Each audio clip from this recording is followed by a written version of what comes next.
La parole est à Monsieur Philippe Meunier. Monsieur le Président, ma question s'adresse à Monsieur le Premier ministre et nous voulons pour une fois une réponse sur votre action. Monsieur le Premier ministre, il n'y a pas une semaine sans qu'un membre de votre gouvernement ne s'attaque aux familles. Votre première décision a été de prendre l'argent de la branche famille pour financer l'augmentation de l'allocation de rentrée scolaire en remontant en cause le principe du quotient familial.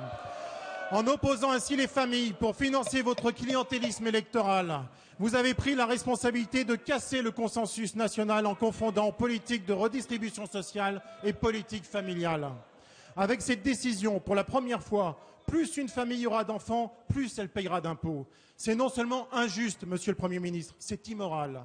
En lançant ensuite la modification des rythmes scolaires, sans tenir compte du rythme des enfants, mais toujours en privilégiant votre clientèle électorale, vous prenez également la responsabilité de casser cet équilibre fragile entre le temps scolaire et le temps réservé aux familles pour pratiquer les activités qui relèvent de leur choix.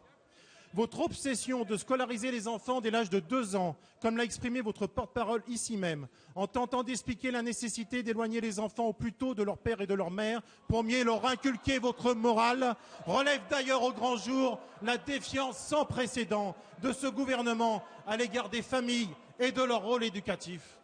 Quant à vos projets de mariage homosexuel, d'adoption et de procréation médicalement assistée pour ces mêmes couples, soutenus par votre ministre des Affaires sociales et de la Santé, ils finiront, s'ils sont adoptés par le Parlement, par détruire les repères familiaux.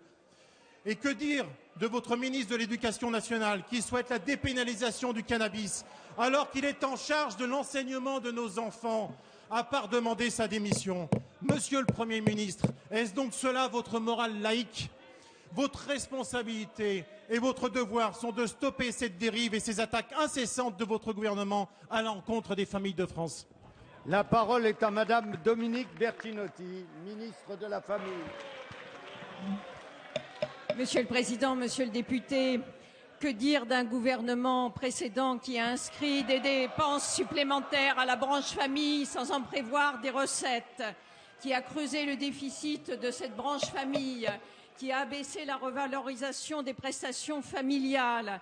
Alors oui, nous préférons effectivement avoir un budget famille qui aujourd'hui consacre au travers de la loi de programme de financement plus d'1 milliard d'euros accordés à la branche famille, qui permet à la fois d'avoir permis la revalorisation de l'allocation de rentrée scolaire de 25% pour les familles modestes, qui permet de limiter et d'inverser le sens du déficit de la branche famille en leur accordant 650 millions d'euros.